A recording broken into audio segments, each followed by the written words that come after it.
اس لیے کہ اللہ کے رسول علیہ السلام نے فرمایا جو تہجد پڑھے گا وہ بے حساب جنت میں جائے، انشاءاللہ اس کا حساب نہیں ہوگا۔ بہت بڑی سعادت ہے۔ تو ہم نہیں سال بھر پڑھ پاتے ہیں اولیاء اللہ کی طرح، تو کم از کم مہینہ بھر تو پڑھ لیں۔ اور 2 رکعت کے لیے کتنا 2 منٹ لگتا ہے، 2 سے 3 منٹ لگتا ہے۔ پھر اس کے بعد کچھ گڑ گڑا لیجئے، دعا کر لیجئے، کیونکہ وہ وقت خصوصی دعاؤں کی قبولیت کا وقت، جو مانگتے ہیں ملتا ہے۔ یوں تو رمضان شریف کے علاوہ بھی وہ رات کا آخری پہر دعاؤں کی قبولیت کا وقت ہے، لیکن جب رمضان شریف آتا ہے تو پھر اس میں اور خصوصیت آ جاتی ہے۔ ایک یہ چیز، دوسری یہ چیز کوشش کیجئے کہ رمضان شریف میں کم سونے کی کوشش کی۔ ہم لوگوں کے لیے سیزن رہتا ہے سونے کا۔ اگر فجر میں آپ سوتے ہیں تو آپ ظہر میں اٹھ جائیے، لوگ عصر تک سوتے رہتے ہیں، اس لیے کہ روزے کا مقصد ہے بھوک اور پیاس کا احساس۔ اب آپ کو بھوک ہی نہیں، آپ سحری کر کے پیٹ بھر کے سو رہے اور پھر اس کے بعد افطار سے پہلے اٹھے، پھر ادھر بیٹھے ادھر بیٹھے، اس سے پوچھے کچھ گیم کھیل لیا، کچھ واٹس ایپ چیک کر لیا، کچھ فیس بک دیکھ لیا، ہو گئی مغرب۔ آپ بتائیں یہ کیا روزہ؟ ابھی میں نے مغرب میں لوگوں سے یہی کہا کہ جو روزہ آپ کو مسجد تک نہ لا سکے گا وہ روزہ آپ کو جنت میں کیا لے جائے گا؟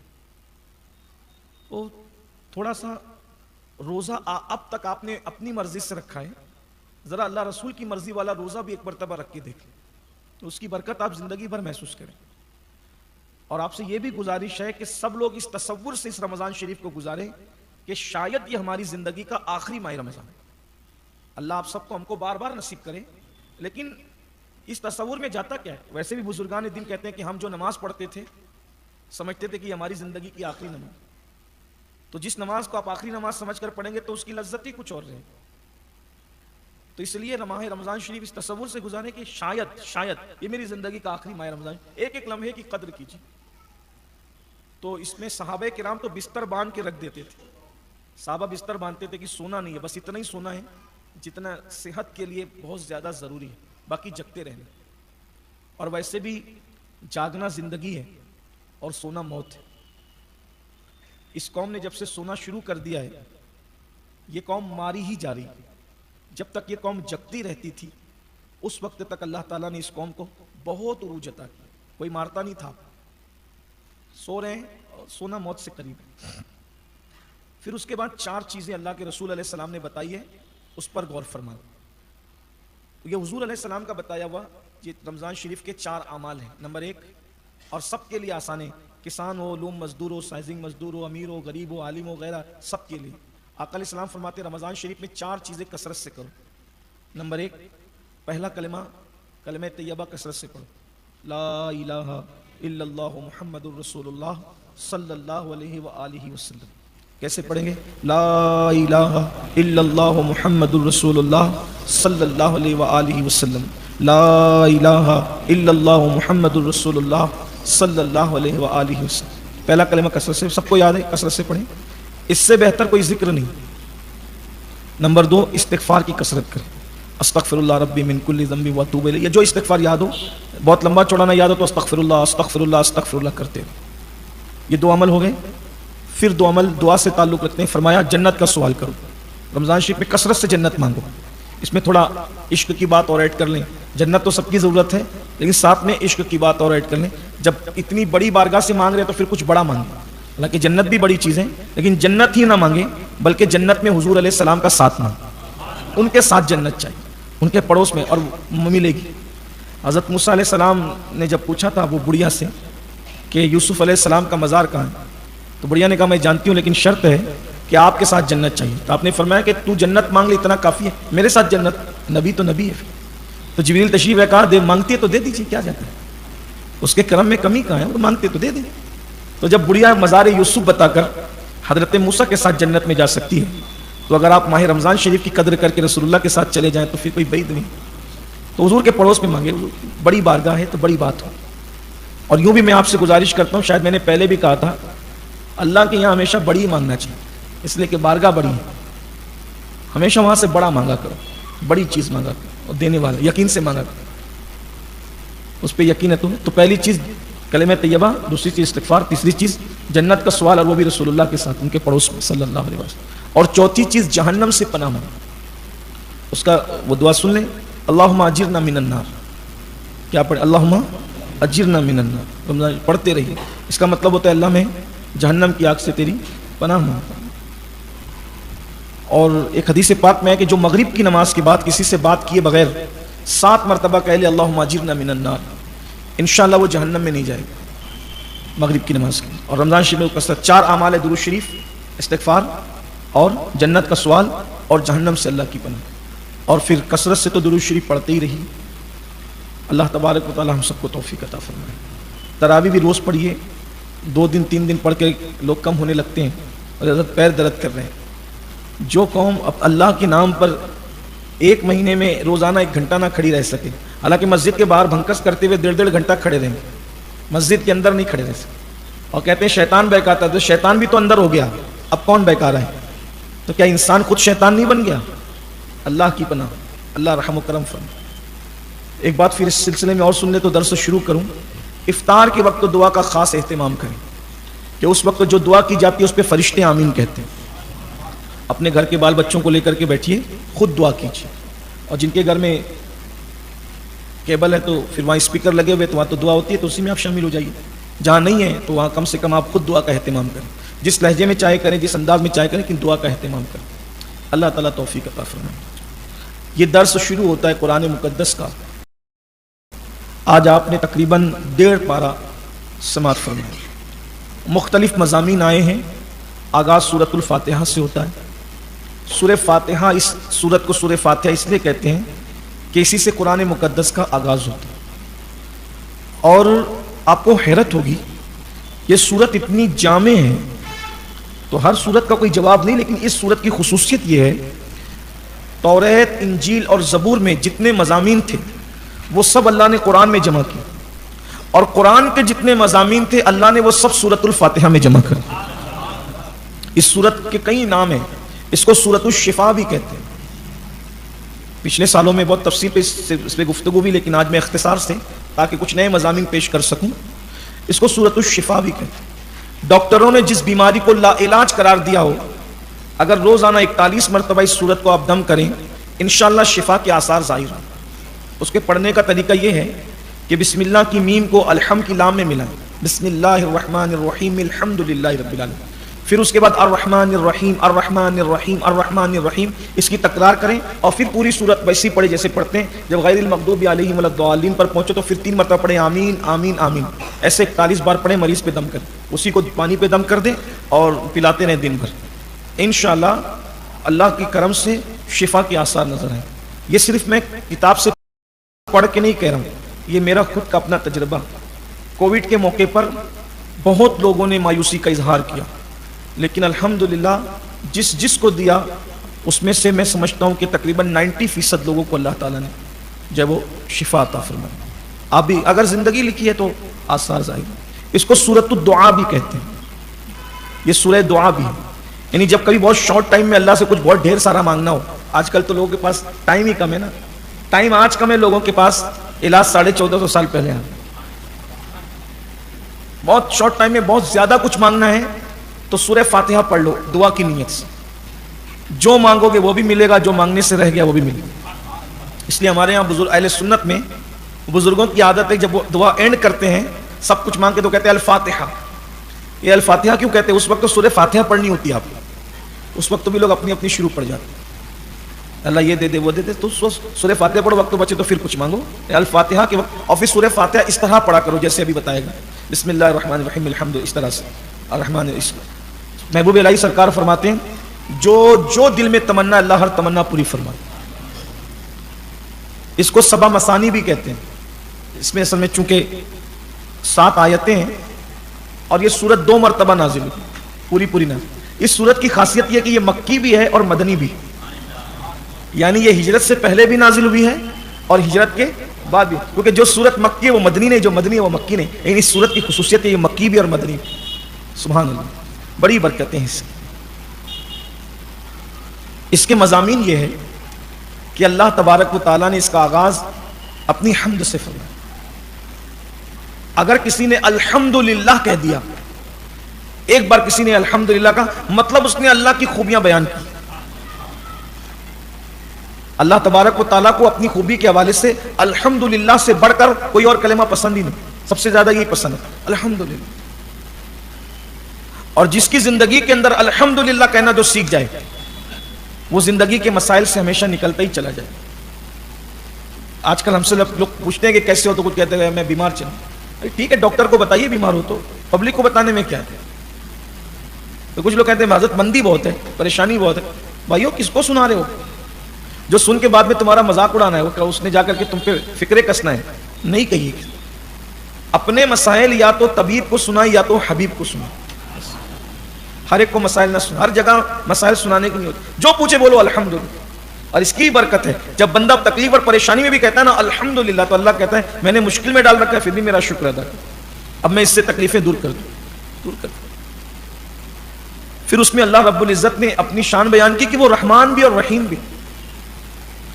رحمان کا مطلب ہوتا ہے بہت مہربان، اس سے بڑھ کر کوئی مہربان ہے ہی نہیں.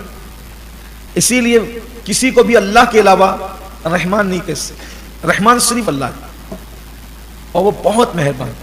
کتنا مہربان ہے اس کا اندازہ کر لیں. جب اس کی مہربانیاں آتی ہے تو پھر دل مچلنے لگتا ہے. اتنا بڑا مہربان ہے کہ اس کی رحمت کے 100 جز، اس میں سے ایک جز کا اظہار اس نے دنیا میں کیا، ایک جز کا اظہار، اور 99 قیامت کے لیے بچا کے رکھا. ہائے ہائے ہائے. ایک جز کا حال یہ ہے کہ یہاں نرم گدے ہیں، کاریں ہیں، بائک ہیں، موبائل ہیں، قیمتی کپڑے ہیں، پھر اس میں ماں کی محبت، باپ کی محبت، دوستوں کی محبت. جب ایک جز کے اظہار میں ایسے وارے نیارے ہیں تو جب قیامت میں 99 کا اظہار کرے گا تو اس وقت تو کیا مزہ ہے. صرف کوئی مومن رہے، ایمان پر رہے، بس ایمان بچا کر لے جائے، پھر انشاءاللہ کیسے مزے. تو اس سے بڑھ کر کوئی مہربان نہیں، سب سے زیادہ مہربان. لیکن ہمارا حال یہ ہے سب سے جڑے ہیں اس رحمان سے نہیں جڑتے. سب سے توقعات لگاتے ہیں، رحمان سے توقعات نہیں لگاتے. سب پہ بھروسہ کرتے ہیں، رحمان پہ نہیں. زندگی میں یہ بات ہمیشہ یاد رکھنا، تعلق سب سے رکھو، رشتے سب سے رکھو، پیار سب سے کرو، لیکن بھروسہ صرف اللہ پہ کرو. بس اللہ کے سوا کسی پہ بھروسہ نہیں. میں شاید ان دنوں تک رہ نہ سکوں تو اس لیے وہ مضمون آج بیان کر دیتا ہوں. یوسف علیہ السلام کو ان کے 10 بھائی مل کر کے پیروں سے مار رہے تھے. سورہ یوسف کی جب تفسیر بیان ہوئی کئی مرتبہ تو اس میں واقعہ آپ نے سنا ہوگا. جو پرانے لوگ ہیں درس میں، چونکہ پرانے تو رہتے ہی ہیں لیکن پھر کچھ نئے بھی بڑھتے ہیں. بھروسہ صرف اللہ پہ.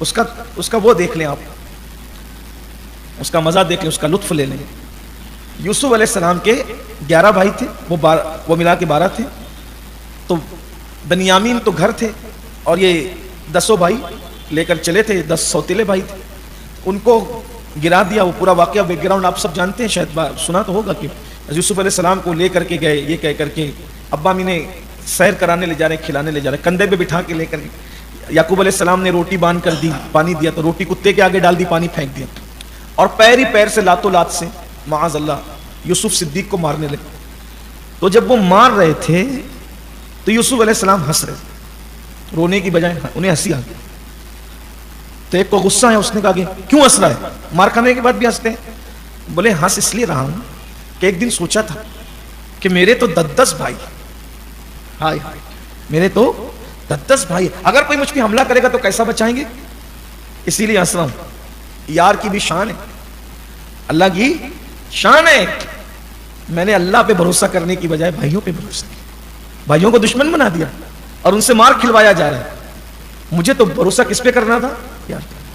تو آج مجھے یہ سمجھ میں آ گیا کہ بھروسہ صرف یار پہ کرنا چاہیے. بس اتنا کہنا تھا، خدا نے ان کے دل میں رحم ڈالا. دیکھو آپ اپنی اولاد پر، اپنے دوستوں پر، اپنے احباب پر، اپنے یاروں پر، اپنے مریدوں پر، اپنے شاگرد، پیار سب سے کرو، بھروسہ صرف یار پر. اس کی وجہ ہے بھائی ہر بندہ تو ہر جگہ کام آ ہی نہیں سکتا نا. ہر جگہ کون کام آ سکتا؟ وہی کام آ سکتا. اس لیے کہ قبر تک کس کی رسائی؟ کوئی آ سکتا ہے، اسی کی رحمت ہے، اسی کی مدد ہے. وہ بہت مہربان. اور یاد رکھو اس سے پیار کرو کیونکہ وہ بہت مہربان ہے. اس کی مہربانیوں کا اندازہ کرو. بھائیو اگر بیٹا راستے سے ہٹ جائے تو ماں باپ کہتے ہیں میرے گھر سے نکل جائے، اپنا دیکھتی کر لے، ادھر چلے جاؤ، ادھر نکالتے. بے شمار ماں باپ اولاد کو گھر سے نکالتے ہیں، لیکن وہ کتنا مہربان ہے. بندہ زنا کر رہا ہے، شراب پی رہا ہے، جوا کھیل رہا ہے، کیا کیا نہیں کر رہا ہے، ابھی تک اس نے روزی بند کی کس کی؟ سب کو دے رہا ہے، اس کی مہربانی ہے. لیکن بس یہی ہے کہ ہمیں اس سے جیسا پیار کرنا چاہیے. نہیں، بڑی تفصیل ہو جائے گی. پھر اس کے بعد کہا کہ وہ رحیم بھی، رحمت والا ہے، وہ رحیم بھی. اچھا، رحمان ایسا ہے کہ منکرین اسلام کو بھی پالے، جو اس کی عبادت نہیں کرتے نا اس کو بھی پالتا ہے. لیکن دنیا میں، آخرت میں پھر ان کے لیے کوئی رعایت نہیں. رحیم بھی ہے. اور پھر ساتھ میں ایسا نہ ہو کہ بندہ اللہ کو رحمان و رحیم جان کر کے پھر تھوڑا بگڑنے لگے، تو پھر آگے لگام بھی دے دی گئی کہ وہ مالک یوم الدین، قیامت میں تمہارا حساب بھی لے گا. بے حساب مت ہو جانا، بگڑ مت جانا، حساب بھی لے گا. اور یاد رکھنا جب حساب لے گا تو پھر کسی کی رعایت نہیں کرے گا، ذرے ذرے کا حساب لے. اگر کسی کی لکڑی سے توڑ کے آپ نے خلال کیا ہے اس بارے میں بھی پوچھے. کسی کی دیوار کی مٹی ناخن سے کھرچی ہے اس بارے میں بھی پوچھے. کسی کو دیکھ کے منہ بگاڑ کر اس کا دل دکھایا ہے اس کے بارے میں پوچھے. کسی کے بدن کے بارے میں کہا کہ اس کے بدن سے تو بدبو آتی ہے اس بارے میں پوچھے. حتیٰ کہ کسی کو گالی بھی دی ہے، پسو اور مچھر اور مکھی کو بھی گالی دی ہے اس بارے میں بھی پوچھے. آپ دیکھیں کتنا خوبصورت ہے ہمارا اور آپ کا مذہب. اس میں مکھی مچھر اور پسو کو بھی گالی دینے کی اجازت نہیں. جس مذہب میں مکھی مچھر اور پسو کو گالی دینے کی اجازت نہیں ہے، اس مذہب کے ماننے والے اپنے بچوں کو ماں بہن کی گالی دیں. غور فرمائیں کس دین پر، کس مذہب پر. اپنی بیویوں کو ماں بہن کی گالی دیں. غور فرمائیں کدھر پسو اور کدھر شریک حیات. غور تو کریں. کچھ نادان تو ماں باپ کو بھی گالی دیں. لا الہ الا اللہ. پھر اس کے بعد اب مزید معاملہ آگے آ رہا ہے تو کہا کہ ہم تیری عبادت کرتے ہیں اور تجھی سے مدد طلب کرتے ہیں. عبادت صرف اللہ کی اور تجھی سے مدد مانگتے ہیں، تیری ہی مدد. یہاں پر کچھ لوگ ٹھوکر کھاتے ہیں، کہتے ہیں کہ جب اللہ ہی سے مدد مانگتے ہیں تو پھر اوروں کو مدد کے لیے کیوں پکارتے ہیں. تو ان سے یہ کہا جاتا ہے کہ عبادت تو اللہ کی کرتے ہیں مگر رخ کدھر ہوتا ہے؟ عبادت اللہ کی کرتے ہیں، رخ کدھر ہوتا ہے؟ سمت قبلہ کی طرف. ایسے ہی تو رخ قبلے کی طرف ہے عبادت اللہ کی. اگر کوئی کعبے کی عبادت کرے تو وہ بھی مشرک ہو جائے گا. کعبے کی بھی تو عبادت ہے، وہی تو غیر اللہ ہے. رخ ادھر ہے لیکن نیت کدھر کی ہے؟ کعبۃ اللہ کی کو تو سجدہ نہیں ہو رہا ہے نا، بلکہ سجدہ کس کو ہو رہا ہے؟ اللہ کو ہو رہا ہے. لیکن رخ کدھر؟ کعبے کی طرف. تو رخ کعبے کی طرف ہے اور حقیقت میں عبادت کس کی ہے؟ اللہ کی. بلا تمثیل اگر کسی انسان سے مدد طلب کر رہے ہیں تو اس کو مؤثر حقیقی مان کر کے اس سے مدد نہیں مانگ رہے ہیں، بلکہ رخ ادھر ہے اور اصل مدد کرنے والا اللہ ہے اور اس نے اس کو ذریعہ بنایا. اللہ نے بندے کو ذریعہ، جیسے مرض کے وقت ڈاکٹر سے مدد لیتے ہیں، علم کے لیے استاد سے مدد لیتے ہیں، اسی طرح زندگی میں. اور جو بعد وصال بزرگان دین سے جو ہم مدد مانگتے ہیں تو یہ بھی کہ اللہ اگر اذن دے ان کو تو وہ روحانی طور پہ مدد کر سکتے ہیں. کچھ لوگ یہ کہتے ہیں، دیکھیے کہ جیتے جی مدد مانگ سکتے ہیں، موت کے بعد مانگنا شرک ہے. تو بھئی جو چیز شرک ہوتی ہے وہ جیتے جی بھی ہوتی، مرنے کے بعد بھی ہوتی. ایسا نہیں ہوتا کہ ایک چیز شرک کہیں ہو اور پھر کہیں ایمان بن جائے، ایسا نہیں ہوتا. تو وہ لوگوں یہاں ٹھوکا گئے، نہیں جیتے جی لے سکتے ہیں مدد، مرنے کے بعد. تو مرنے کے بعد کا فلسفہ پھر کیا ہے؟ ایسا نہیں ہے. جیتے جی بھی جس سے مدد لی جاتی ہے یہ سوچ کے کہ حقیقی مددگار اللہ ہے اور اللہ نے اس کو ذریعہ بنایا. جیسے پالنے والا کون ہے؟ اللہ ہے. لیکن پالنے والا کس کو کہا جاتا ہے زمین پر؟ ماں باپ کو، کہ ماں باپ بھی پالتے ہیں اولاد کو. تو پالنے والا تو اللہ ہی ہے. تو اگر اللہ نے ان کے دل میں محبت اور رحم ڈالا، ذریعہ بنایا، تو وہ پال رہے ہیں. اگر اللہ تعالیٰ ان کے دل سے رحم اور محبت اور پیار نکال لیتا تو بہت سارے تو ایسے ہیں کہ جن کو اللہ نے آزمائش میں مبتلا کیا، پیدا ہوتے ہی کوئی چھوڑ کر دواخانے میں بھاگ گئے، پیدا ہوتے کوئی قبرستان میں پھینک کے بھاگ گئے، کوئی کچرے کی کنڈی میں پھینک کے بھاگ گئے. ایسا بھی تو ہے. تو حقیقی مدد اللہ کی ہے، بندے ذریعہ بنتے ہیں، پھر چاہے وہ جسمانی طور پہ ذریعہ بنے چاہے روحانی طور پہ ذریعہ بنے. اس میں لوگ الجھ جاتے ہیں اور پھر لڑتے لڑاتے رہتے ہیں. حالانکہ لوگوں کو سواد اعظم کی طرف اور 1400 سالہ ذخیرے کی طرف نظر رکھنا چاہیے کہ مدد طلب. اور صحابہ نے کی مدد طلب، بلکہ حدیث میں بھی آیا ہے کہ جب تم راستہ بھول جاؤ اور تمہیں جنگل میں کوئی راستہ دکھانے والا نہ رہے تو یوں کہو آئینونی یا عباد اللہ، آئینونی یا عباد اللہ، اے اللہ کے بندوں میری مدد کرو. تو اللہ نے کچھ ایسے بندے مقرر کر رکھے ہیں جہاں کوئی مددگار نہیں ہوتا جنگل کے اندر. اگر آپ کہیں آئینونی یا عباد اللہ تو اللہ کے بندے وہاں مدد کے لیے پہنچے. بلکہ ہم نے اپنے بزرگوں سے سنا ہے اور بہت مستند علماء اور بزرگوں سے سنا ہے. خود اجمیر معلیٰ میں ایسا ہے کہ اجمیر شریف میں اگر کوئی گم ہو جائے تو ہمارے بزرگوں نے فرمایا کہ سرکار غریب نواز کے خلیفہ اور مرید ہیں حضرت عبداللہ بیابانی، تو وہ اس کو منزل کی طرف پہنچا دیتے. یہ عبداللہ بیابانی وہی ہے جن کا دوسرا نام جے پال جوگی تھا. وہ ایمان لائے سرکار کے ہاتھ پر، اور بزرگوں نے فرمایا کہ سرکار سے انہوں نے کہا کہ مجھے طویل حیات چاہیے، تو آپ کی دعا سے اللہ نے ان کو لمبی حیات عطا فرمائی. بہت سے واقعات ہیں اس سے. تو اللہ کے بندوں کو اللہ نے مدد کے لیے مقرر کیا. اب پھر آگے یہاں سے دعا سکھائی جا رہی ہے کہ دعا کیسے کرو. دعا کا طریقہ سکھایا جا رہا ہے کہ اللہ ہمیں سیدھے راستے پر قائم رکھ، سیدھے راستے پر چلا. اب سیدھے راستے پہ چلنے کی بات آئی تو پھر مسئلہ درپیش یہ ہوتا ہے انسان کے لیے کہ بھئی سیدھا راستہ کس کا، کون سا راستہ سیدھا ہو سکتا ہے. تو اس کو واضح کر دیا، ان لوگوں کا راستہ جن پر تو نے احسان فرمایا، انعام فرمایا، اور ان کا راستہ مت چلا ہمیں جن پر تیرا غضب ہوا اور جو بھٹک گئے، راستے سے گمراہ ہو گئے. یہ یہود اور نصارہ کی طرف اشارہ ہے.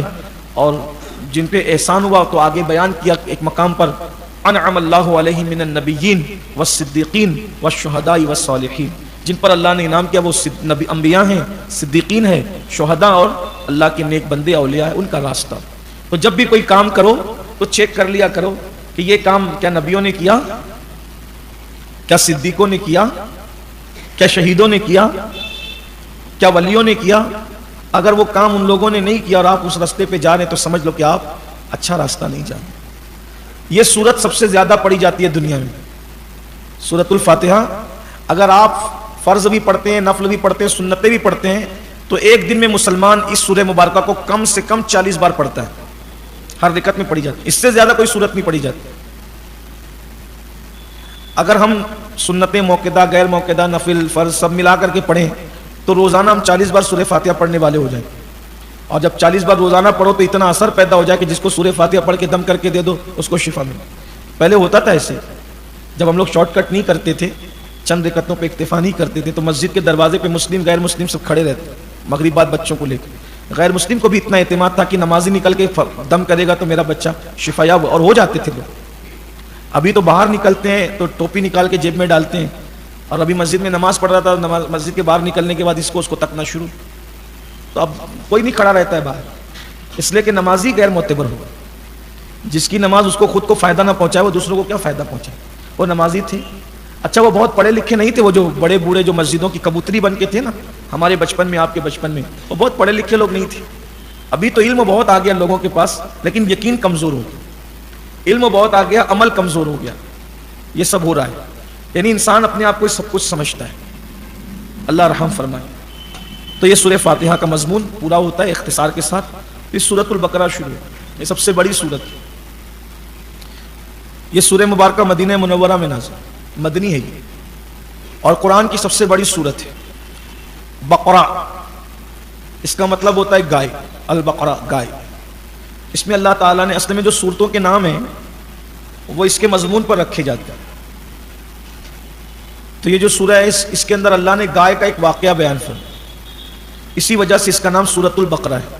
مضامین اس میں بہت سارے ہیں. قرآن مقدس کا تو یہی اعجاز ہے نا کہ قرآن 2-4 آیتوں کے بعد مضمون جب تبدیل کرتا ہے تو احساس بھی نہیں ہوتا اور پورا مضمون بدل جاتا ہے. جیسے کہ اس میں آغاز ہوا ہے الف لام میم سے سورۃ البقرہ کا. پھر اس کے بعد جو ہے وہ اللہ تبارک، یہ الف لام میم جو ہے اس کو حروف مقطعات کہتے ہیں، یعنی اس کا معنی ہے لیکن بیان نہیں کیا. یہ بھی شان ہے اللہ کی. یعنی یہ اللہ اور محبوب کے درمیان جو ہے ایک راز، اس کو حتمی طور پہ کوئی اس کا معنی بیان نہیں کر سکتا. پھر قرآن مقدس کی شان بیان کی گئی کہ یہ وہ کتاب ہے جس میں شک کی گنجائش نہیں. اور پھر کہا گیا کہ یہ متقیوں کے لیے ہدایت، یہ سب کو ہدایت نہ دے گی، اس سے جو فائدہ پہنچے گا وہ اہل تقوی کو، متقین کو پہنچے گا. تو کہا متقی کون لوگ ہیں؟ تو کہا کہ جو غیب پر ایمان لاتے. غیب کیا چیز ہے؟ آخرت غیب ہے، قبر میں عذاب ہوگا یہ غیب ہے. اللہ پاک تو غیب الغیب ہے. تو اللہ کے رسول نے جو غیب کی خبریں دی ہیں وہ اس پہ ایمان لاتے ہیں. اور یاد رکھنا آج کل یہ بہت خاص بات آپ سے کہہ دوں، غیب کے معاملے کو لے کے مسلمانوں کا عقیدہ بہت کمزور ہو رہا ہے. جیسے ان کو اپنی نگاہوں پر یقین ہے، اللہ کے رسول کے فرمان کے معاملے میں وہ ڈاماڈول ہو رہے ہیں. مثلا ہم لوگ قبرستان میں قبر کھودتے ہیں، کتنی رہتی ہے؟ وہ 2 گز رہتی ہے. لیکن وہ دیکھنے کو 2 گز ہے، مگر غیب داں نے یہ بتایا، اللہ کے رسول علیہ السلام نے بتایا کہ مومن کی قبر تا حد نگاہ، جہاں تک نظر جاتی ہے کشادہ ہوتی ہے، پھر اس میں باغ لگ جاتے ہیں، یعنی کوئی وقت نہیں لگتا باغ، اس میں باغ ہو، کھیتی ہے، ہریالی ہے، اور ٹھنڈی ٹھنڈی جنت کی ہوائیں چلتی ہے، اور پھر مومن اس میں سیر کرتا ہے۔ لوگ سمجھ رہے کہ کتنی چھوٹی سی قبر ہے، وہ چھوٹی سی نہیں ہے، وہ تا حد نگاہ، جنت کی کیاریوں میں سے ایک کیاری، جنت کے باغوں میں سے ایک باغ۔ تو اس معاملے میں لوگوں کو بہت تردد ہے جلدی۔ اچھا آپ دیکھتے ہوں گے کہ کچھ ہڈیاں ملتی ہے، کبھی کبھی کچھ بھی نہیں ملتا، بولے یہ تو ختم ہو گیا، کیا ہے؟ یاد رکھنا، قدرت جب آپ کا چہرہ آپ کی نگاہ سے چھپا سکتی ہے، تو اگر قدرت قبر کو آپ سے چھپا لے تو کون سی بڑی بات؟ دنیا میں کون انسان ہے جس نے اپنا چہرہ بغیر کسی سبب کے دیکھا؟ اپنا چہرہ نظر آتا ہے، دیکھ لو، کوئی اپنے آپ کو دیکھ پا رہا ہے؟ بڑا گھمنڈ ہے اپنی آنکھوں کی بینائی پر۔ انسان جب تو اپنا آپ نہیں دیکھ سکتا تو خدا کا راز کیا دے سکتا؟ غیب پر ایمان لاؤ، اور یہ یقین رکھو کہ ہڈیاں ہو، پگھل گئی ہو، کچھ نظر نہیں آ رہا ہو، لیکن حضور نے جو کہا بس وہ ہے، ہماری نظروں سے پردہ ڈال دیا گیا۔ اور کسی کی قبر جہنم کے گڑھوں میں سے گڑھا ہے۔ تو اس لیے کچھ لوگ یہ بھی سوچتے ہیں کہ بھئی قبر میں عذاب ہوتا ہے کہ نہیں ہوتا، کبھی تو دکھتا نہیں، کبھی تو یہ نہیں، کبھی تو وہ نہیں ہے، جو واقعات ہیں وہ گڑے ہوئے ہیں، قصے کہانیاں نہیں۔ غیب پر ایمان، دیکھیے کہیں کہیں عقل کا گھوڑا چھوڑ دینا پڑتا ہے۔ اللہ اور اس کے رسول نے جو کہہ دیا اس کو مان لو، وہاں دماغ مت لگاؤ، اس لیے کہ اپنے پاس اتنا دماغ ہے نہیں کہ اس کے راز کو سمجھ سکے۔ لوگ یہی ٹھوکر کھاتے ہیں، جو حضور نے فرما دیا، جو ثابت ہے اس کو مان لو۔ قیامت بھی قائم ہوگی، کسی کو شیر کھا گیا، کسی کو مچھلیاں کھا گئی، کسی کو جانور کھا گئے، اللہ تعالیٰ سب کو پیدا کرے گا، سب میں روح ڈالے گا، سب سے سوال کرے گا، کچھ جنت میں جائیں گے، کچھ جہنم میں جائیں گے۔ تو اللہ فرماتا ہے غیب پر ایمان لانے والے، متقین کی پہلی صفت غیب پر ایمان لانا، یعنی پہلی صفت آپ سب میں موجود ہے، الحمدللہ الحمدللہ، یعنی آپ سب لوگ تقوی کی پہلی منزل کو پا چکے۔ پھر دوسری منزل کیا ہے؟ وہ نماز قائم کرتے، نماز پڑھنے لگ جاؤ تو پھر اور آپ کا رتبہ بلند ہو جائے۔ نماز قائم کر، ہمارے علماء نے اس پر بڑی اچھی بحثیں فرمائی، فرماتے ہیں نماز پڑھنے کی بات نہیں کی گئی، بلکہ کیا کہا؟ نماز قائم کرنا۔ نماز قائم کرنے کا مطلب یہ ہے کہ بلا عذر شرعی کبھی ترک نہ کر پڑتا ہے۔ کچھ لوگوں کا سر میں درد ہوتا ہے تو بھی وہ نماز چھوڑ دیتے ہیں، شادیوں میں بھی نماز چھوڑ دیتے ہیں، میتوں میں بھی نماز مت چھوڑیے، اس لیے کہ نماز چھوڑ کر آپ اپنے آپ کو بہت کچھ ثابت کر لیں، لیکن اللہ کی بارگاہ میں سچا مسلمان ثابت نہیں کر سکتا انسان نماز چھوڑ کے۔ نماز کی پابندی، ہر حال میں نماز کی پابندی، جاگتی صورت میں کبھی بھی نماز ہم سے چھوٹنا نہیں چاہیے۔ ہاں اگر آپ نماز کے پابند ہیں، نماز کی نیت کر کے سوئے تھے، آنکھ نہیں کھلی، تو جو یہ بات کہی جاتی ہے نا، جس نے روزے میں بھول سے کھا لیا، بھول سے، تو گویا اس کو اللہ نے کھلایا۔ اور جو پابند نماز کی نیت کر کے سویا لیکن کسی وجہ سے آنکھ نہ کھل سکی تو اس کو اللہ نے سلایا۔ اب جیسی اس کی آنکھ کھلے وہ پہلے نماز پڑھ لیں، تو انشاءاللہ امید کی جا سکتی ہے کہ قضا کا وبال اس کے سر پر نہیں ہے۔ لیکن جو پابند ہے اس کے لیے، ورنہ جو ہمیشہ چادر تان کے سونے کا ہی عادی ہو تو سوچے کہ اللہ نے سلایا، تو ایسا نہیں ہے۔ پھر فرمایا کہ جو اللہ کی دی ہوئی روزی سے اللہ کی راہ میں لٹاتے، خرچ کرتے، وہ لوگ بھی متقی ہیں۔ یعنی قرآن سے ہدایت کس کو ملے گی؟ غیب پر ایمان لانے والوں کو، نماز قائم کرنے والوں کو، اور اللہ کی راہ میں خرچ کرنے والوں۔ یہ تھوڑی سی مشکل منزل آتی ہے۔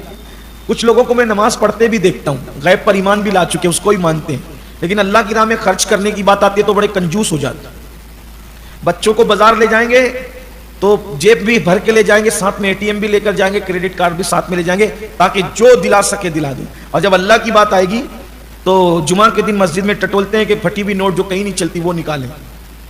کس کے لیے؟ اللہ کی بار، اللہ کے نام پہ دے رہے۔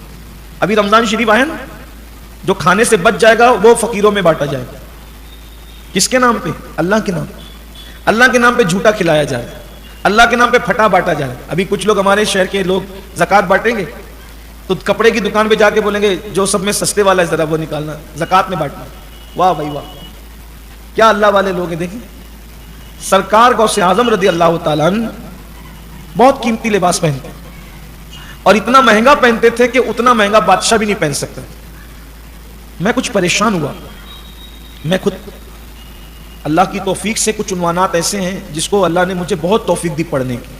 میں نے کربلا بہت پڑھا اللہ کی توفیق سے، حضور کی سیرت بھی ایسی کوشش کی پڑھنے کی، سرکار غوث اعظم کی زندگی بھی ایسی پڑھی، بلکہ کچھ عنوانات ہیں جس کو پڑھنا میرا شوق ہے، سیزن ہو نہیں ہو پڑھتا رہتا اس عنوان، تو یہ ایک عنوان غوث پاک بھی۔ حالانکہ جتنا اللہ نے توفیق دی پڑھا، لیکن میں ان کو نہیں پہچان نہیں سکا، ان کو سمجھ نہیں سکا، اب وہ سمجھ میں آنے والی ہستی بھی نہیں۔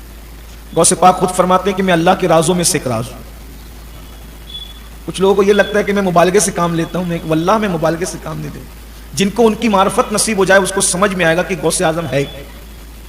بہرحال یہاں تو بڑے بڑے جو ہے وہ تھکے ہیں، کون ان کو پا سکتا ہے؟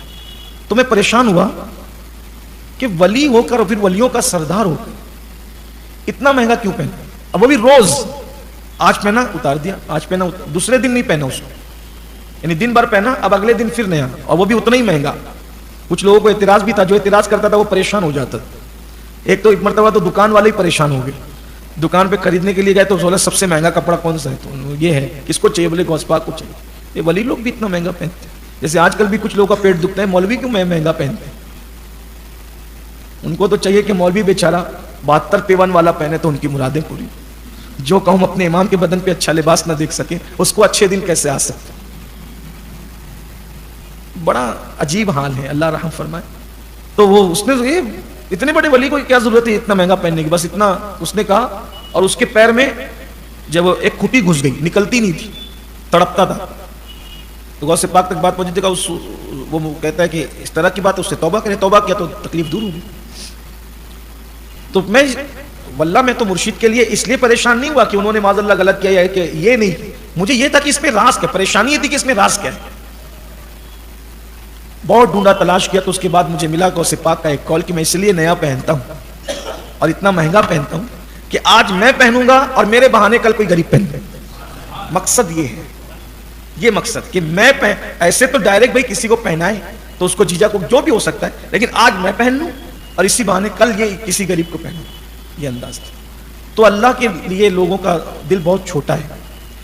بیٹے کی شادی میں، بیٹی کی شادی میں لاکھوں خرچ ہو، لیکن آپ اللہ کے نام پہ ان سے چندہ مانگ کے دیکھیں، وہ مانگنے والے کو مشکوک کر دیں گے۔ جس کو دینا نہیں ہے نا تو اس نے تو شوشے گوشے نکالنی ہے۔ میں یہ نہیں کہتا کہ جو لوگ مانگتے ہیں وہ سبھی اچھے ہیں، کچھ لوگوں نے ایسے غلط کام کیے ہیں کہ لوگ بدنام ہوئے ہیں، لیکن پھر پانچوں انگلی جیسی تو نہیں رہتی۔ بلکہ میں جانتا ہوں مالیگاؤں میں بہت سارے لوگ آئے رمضان شریف میں زکوٰۃ طلب کرنے کے لیے، وہاں سے، علاقے کے نام نہیں لوں گا، پھر تقریر کے لیے میں ان علاقے میں گیا تو پتا چلا کہ وہاں اس طرح کا کوئی مدرسہ ہی نہیں۔ یہ بھی ہوا۔ تو اللہ کے لیے دل چھوٹا مت کرو، اللہ کی راہ میں لٹاؤ۔